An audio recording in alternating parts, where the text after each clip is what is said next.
चिपरी तालुका शिरोळ येथे घडलेल्या युवकाच्या निर्घृण हत्या प्रकरणी जयसिंगपूर पोलीस ठाण्यात गुन्हे शोध पथकाने केवळ 6 तासात तिन्ही आरोपींना चिकोडी, जिल्हा बेळगाव, कर्नाटक इथून शिताफीने अटक केली।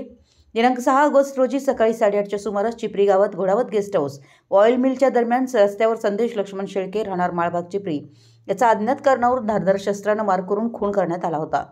या प्रकरणी त्याचे काका भगवान अण्णा शेळके यांनी जयसिंगपूर पोलीस ठाण्यात फिर्याद दिली होती। तपासादरम्यान सीसीटीव्ही फुटेज आणि गोपनीय माहितीच्या आधारे संशयित चिकोडी येथे असल्याचे निष्पन्न झालं।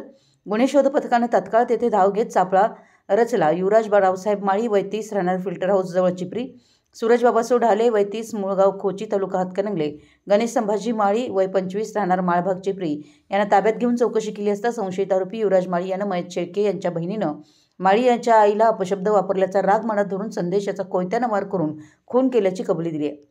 हा तपास पोलीस निरीक्षक सत्यवान हाके, सहाय्यक पोलीस निरीक्षक दीपक कदम, पोलीस उपनिरीक्षक प्रवीण माने, युनुस जमादार, किशोर आंबुडकर, निलेश मांजरे, ताहिर मुल्ला, रहमान शेख, बाळासाहेब गुत्ते कोळी, रुपेश कोळी, जावेद पठाण यांनी केला आहे।